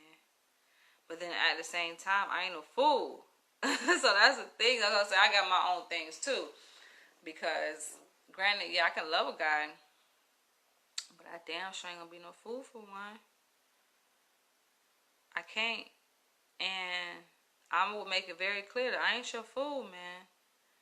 And then another, like, if you upset me, it's a wrap. Like, if I feel like you trying to belittle me, or you trying to make me feel like this, or you trying to, like, disempower me, granted, I don't mind the power exchange, but it's a certain nuance to it, you know. If you doing it, like, very disrespectfully, you know, like you just totally disregard me as, like, a human being, you in trouble, man. You ain't gonna be able to get that back. I feel like if I give you my love and my trust, you got it. But you disrespect that, it's a wrap. It ain't no apologizing. I don't care how long we've been together. It ain't no, oh, baby, I'm sorry, or buy. I don't give a fuck. You can buy me the fucking world, and I still be like, nah. What? You date, engage, and marry someone on the same level, spiritually, mentally, emotionally. Connect you first on those levels before you build a great. Of course, it always start up here for me. Definitely here, and I think a lot of times guys try to go physical too soon, man. That shit is a turn off for me. If you go physical or sexual first, that's a complete turn off. You gotta get up here first in my head, and then everything else can fall into place. But it was something. Oh yeah, I know I was gonna say. And I'm about to end this video because I need to get ready. I know y'all can see I'm kind of winding down a little bit tired, but I actually was thinking, like, yeah, 2019. Because granted, the guy that I was talking to, motherfucking New York, the Gambian dude, over Christmas break, dude, we had our little fling or whatever. I got there with December 16th. So from December 16th, I would say up until like December 23rd or 22nd. We was like, you know, had a little fling, sexual thing or whatever. But after that, we didn't have sex, you know. So I came in the new year virgin, you know what I'm saying? They ain't have no sex. And I felt like, you know what? I think I'm going to make that commitment to myself. Like, all 2019, no sex. And I even went to the extreme. I even went to the whole nother level. Say, you know what? I just might not have sex until I get married. Because I ain't with this. I ain't with this thinking that that I'm with somebody and we're going to hit it off and I have sex. And granted, I'm a sexual being. So your girl likes some good sex. But, we have sex and then I ain't with that shit. But as far as the financial part, I think you have to pick a square to stand on. Understand both sides. Saying you want a man to handle the bills, but I don't understand expecting a man, hold on, to handle the financial side when he has to take a back burner to your career. How is he taking a back burner to my career? He ain't taking no fucking back burner. I'm there, dude. When I know I got a guy that's there, dude. That's the thing. I shouldn't even have to explain this. When I know a guy loves me, my love is everlasting. I am there. I've put up with a lot. Like, dude, I'm there. I'm committed. I only have eyes for that one guy. Like, he is my world. I've been there. You know, and I don't have a problem going back there. That's where I want to be. But it's an exchange. You get what I'm saying? Like, it's an exchange. And that guy know who he is. It'll come. I ain't worried about that. I'm never worried about finding love because for me, like I said, I got options. But it's just a matter of who I want to fall in love with, who I want to give my heart. I got motherfuckers banging on my goddamn door. Not literally, but, you know, figuratively. I got dudes like left and right. They there. I ain't worried about that. You know, it's just, I have to weed out, and I don't want no distractions. I need somebody who, it ain't about taking the back door to my career. I don't put dudes on a back burner. I ain't talking about like that. You just said minutes ago that sometimes the old, what? Make it to where you aren't able to be available. The program, a PhD program, as maybe you would like to be. Well, yeah. That, but I'm just saying this. Looks like you are very busy. Calls you in the response. Have a good night. Bye. Good night. I'm saying that because these are guys. Listen, these are guys that I'm not with. Listen, there's different levels to relationships. Like even the text message I just read. That dude, he's a Nigerian. He out here in California. But guess what? I ain't got time, man. Because I want to send a message to these dudes. Number one, my time is valuable. And I think y'all be playing games. And y'all think a motherfucking time ain't valuable. You know what I'm saying? So, dude gonna appreciate my time. So, I'll see. I know what I'm doing. I train dudes. You know what I'm saying? But, dudes, y'all be training women too. So, that should go both ways, you know. But, nah, that's just the beginning. This is the beginning. This is just exploring options phase, you know. It ain't really no deep commitment. And like I was saying, these dudes I ain't met. We're talking. We're just getting to know each other. That's what I meant. Not saying you wouldn't bring anything. Of course I bring a lot, dude. When I'm in, I'm in. But it's like a dance with these, you know. When you get to know somebody, it's like a dance. It's give and take, you know. You feeling that person out, they feeling you out.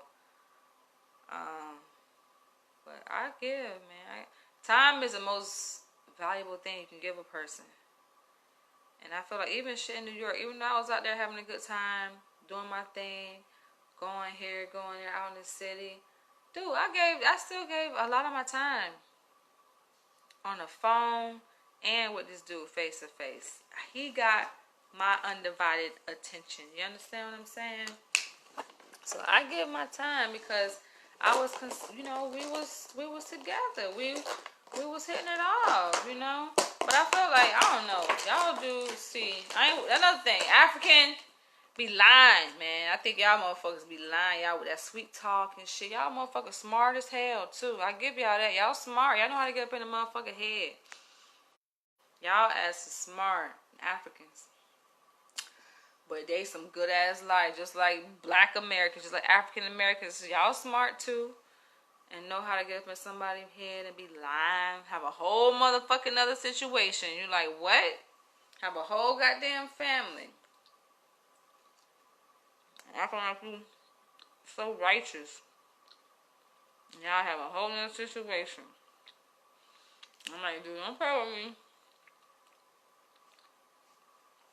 I ain't the one. Don't play with me like that. somebody gonna end up getting hurt. And that's the reason why I'm like, nah, anybody fuck me up.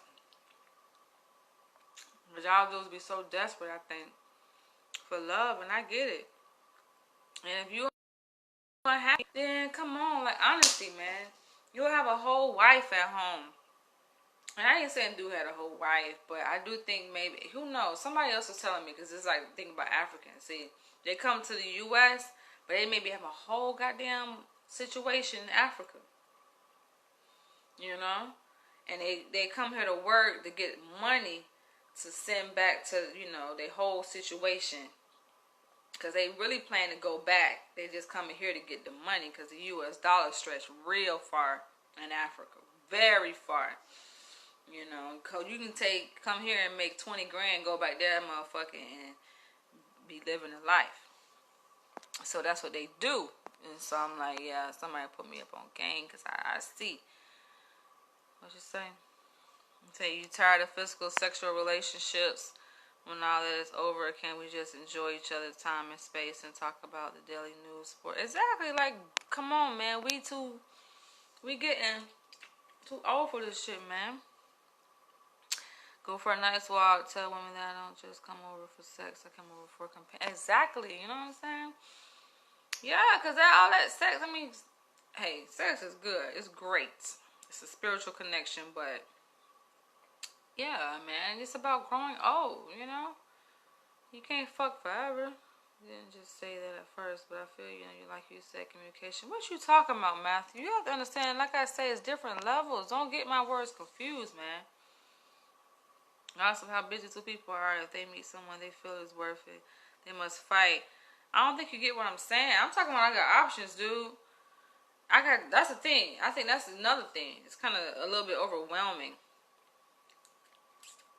Dudes be thinking y'all have options, right? Because of the ratio of women to men in our society. Available women to available men. But a person like myself, I ain't bragging, I'm just saying.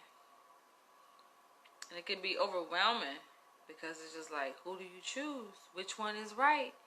You know? So, right now, I'm just letting them fight for their place. And whoever, what they say, the last man standing win. That's basically how it's going to end up being. Last man standing. Because I do have quite a bit of options, so I ain't worried about it.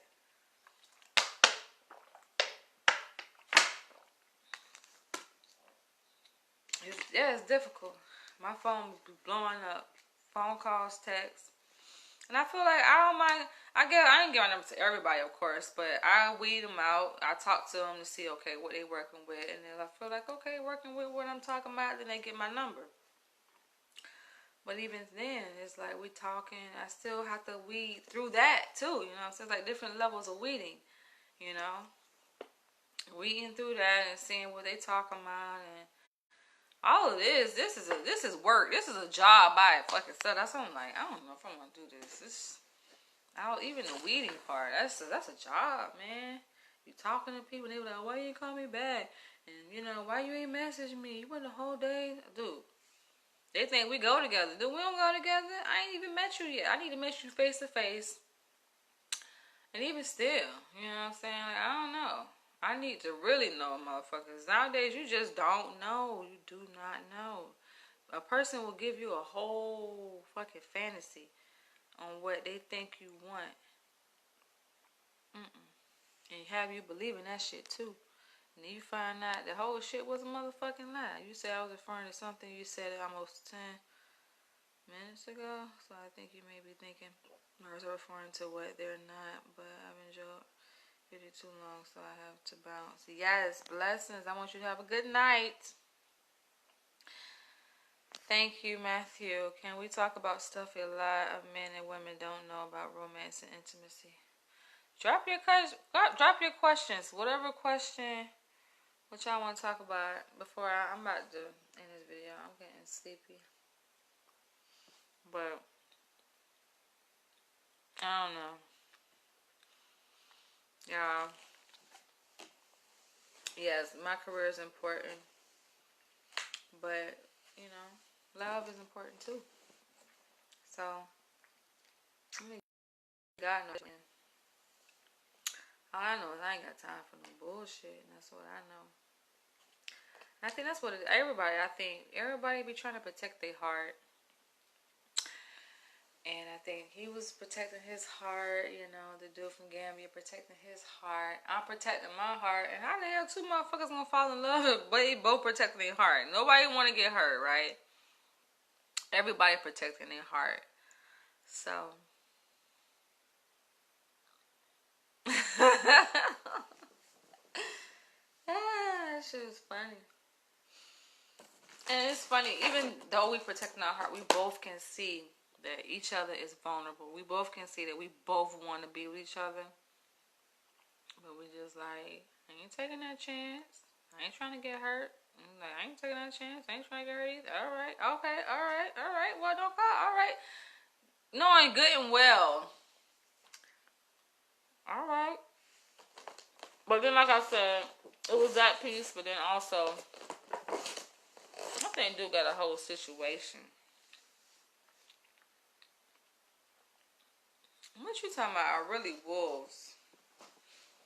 Wolves in what way? What kind of wolf? Uh-oh. Sorry, y'all. What kind of wolf you talking about?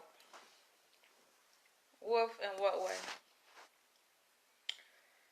That's why there's so many broken hearts and spirits out here. But a heart can heal. They say, yeah, I think it's broken hearts, but my heart ain't broken though. Disappointed. I think I'm more disappointed by the sexual frustration than anything else. Because I gotta say, it wasn't really. We was getting to know each other, but ain't like, oh, we had been dating for like years, you know. I was feeling him. Can you? Do you love unconditionally? What you talking about? Of course. Unconditionally, I don't know. Unconditionally mean like whatever, right? That mean like you willing to stay with a person for whatever. Whatever meaning like cheating. Hell no. I don't do that shit. Cause this is the thing. I let a motherfucker know like I'm open to a polygamous relationship. If a guy wants to have more than one wife, I ain't talking about just sexual partners. Like, yeah, they're just fucking. No, I don't do that. But if he seriously wants to have more than one wife, I'm actually open to that. It's just, dude, be honest. I think dude likes the, sometimes men like the hype of getting caught, you know, of living life on the edge and doing shit they ain't got no business doing. That kind of sometimes turn men on. So I think that's the reason why they cheat. And they lie, talking about fake people coming into your life, trying to be who you desire, but are not who you desire. Hell yeah, that too. Trying to act like they single, acting like you single, or you know, talking about you don't have kids, but your ass got kids, shit like that. Yeah. That's why I say you gotta slow it down. I even told my colleague this, cause she, you know, I ain't the only one fucking successful and looking to settle down. Of course, so many of us out here in the same boat. And I say, you gotta just slow that shit down. You gotta slow that shit all the way down. Because we know women, we get emotional. Sometimes quicker than men. And we fall, of course, quicker than men, you know, in love or whatever. And in that, we miss certain things. And so that's why you gotta slow it down to really get to know somebody, you know. And I got a colleague, she said she a virgin. I'm like, what? And hearing her say that, I'm like, yeah, that's the best way to be. Because it's funny, because she hear me talk about this, you know, my little experiences with men and whatever. And even my other colleague experiences with men and stuff like that. But she ain't got to deal with that. Because when you're a virgin, you ain't got to deal with that shit when you're a virgin. You know what I'm saying? Not to say, of course, she don't probably get horny. I'm pretty sure. She have an urge, but it ain't like that when you've already had sex. You know what it feels like. So it's more of a temptation. You ain't never had it. You can't miss what you ain't never had. So I think that's a better place to be in, because you don't have to worry about the stress. And she's like, she tell men that she a virgin. A lot of them, when she tell them that she wait until marriage, um, they lose interest. But that's a good thing, because that's how you weed them out. And be like, I'm a virgin. I'm not having sex. And she's a real virgin. But I'm just saying, me as a born again virgin, just be like, you know what? I ain't having sex till marriage. And I've had guys say, well, you know what? We're looking for two different things. You looking for one thing, I'm looking for something else. And it's good that I like honesty. I appreciate I just put it out there on the table. Let's keep it real. Put it out there. Ain't no sense in faking and fronting. Because I'm going to keep it real. And that makes life a lot easier. When a person is honest versus when you lying and you faking, like you say, wolf in the sheep clothing, and they got you thinking one thing when it's really something else. Yes, that's what it's about. So stay focused. That's what it's about. 2019, man. I think I already made my mind up, and that's what dude said. Gambia. He was like, "You sound like you already got your mind made up. That you know this is not gonna work anyway." I'm like, "Not really." I try to take it back, but I did kind of have my mind made up. Like, I know it wasn't gonna work, and so that's what he was like, "Well, yeah, it's not gonna work. It ain't gonna work." We both said it. It ain't gonna work. Oh yeah, they exist, man. It's 30-year-old virgins out there, and y'all just be like, "What? You a virgin?" It blows my mind, but they do exist. It motivates me though when I come across women. Cause I actually have a client as a virgin. I'm like, wow, she's so beautiful. I'm just like, it's possible though. It's possible, and that motivates me. And so, I've been abstinent. I've had periods in my life and I've been abstinent. And people be like, "Oh, how you do it?" It's possible. You can do it. You're not thinking about it. You got your mind on something else, and that occupies your time. And that's where I'm at right now. I got my mind finishing this goddamn PhD and establishing my career as a doctor, alongside other things that I'm doing, different ventures and stuff that I'm invested in. So that occupies my time enough that thinking about sex, I mean, yes, I'm human, but that's what you have vibrators for. And then it just wears off. The thought goes away. You think about it. So on that note, I'm gonna catch you guys later. It was nice, you guys. I don't know why my phone be breaking up. Must be I don't know. It happens with these live videos. But African men, I mean, I would love, but I think I don't know. He have to be really patient, smart, intuitive, in tune, respectful, disciplined, balanced African man. Because I feel like too much of anything can be bad, and some African men, they just have too much masculinity. They have too much dominance. It's too much. They even want the fucking wife to breathe. They just like, oh, you don't breathe unless I tell you. Like, dude, that's too much. Too much control, man. Nothing wrong with being in control and being the head of the household, because that's very attractive to me. But you gotta know how to balance all that energy out. They don't know how to balance that masculinity, and they don't. And then they lose a sense of connection. It's almost like you lose a sense of humanity, being able to be in touch with a woman's emotions and understand what she's feeling, because it can come to the point where you're being abusive. That's not good. You're so domineering that you become abusive, and you don't even acknowledge her voice. You just dismiss it. You don't even care how she feels, and then she's just dying on the inside. Hell no. Hell fuck no. We're still good friends. We call each other, encourage each other. Yeah, that's good, man. That's what life is about. But you know, as you guys can see, you girls, I can barely keep my eyes. I'm trying. I better keep my eyes open. Somebody give me some good night's sleep. And for you guys who are watching on the East Coast, y'all should already be in bed. But I had to do this video because that's where I'm at. And then, like I say, I see great things happening with me um, in the future. And I'll take you guys on that journey with me. But until then, I'm about to just have to be focused. That's where I'm at right now. Focus. Focus. And I'll just chat with guys to say, what? What? That's why you, what? Just sex him good to calm him down. I don't know. Yeah.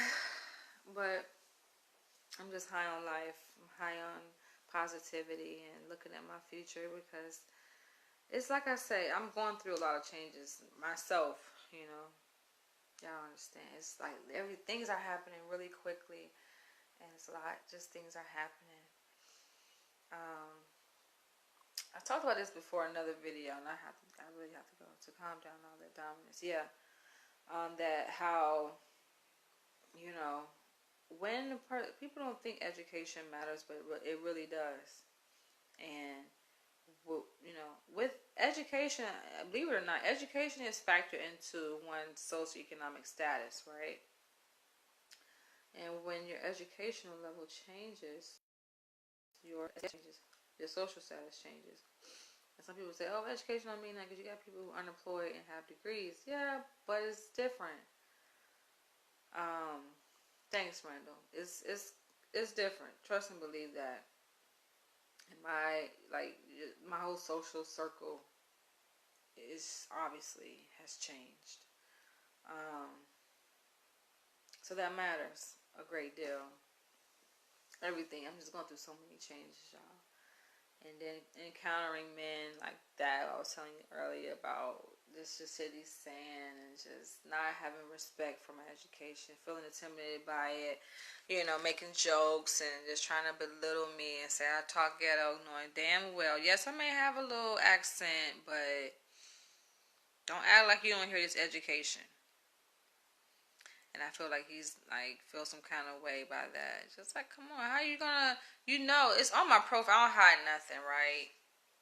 I mean, of course, I don't tell people where I work or anything like that. But I mean, in terms of what I'm working towards, that's there. You know what you're dealing with. So why even reach out to a woman like that? Like, I ain't even in the league, dog. And I think for some men, they find it like a challenge to date a woman who is of good stature, good caliber, right? And then try to bring her down. You can't bring me down, dude. You can't bring me down. You're gonna step on your own toes trying to do that. But hey, I'm about to go for real, for real. I'm gonna catch you guys later. Love you guys and good night.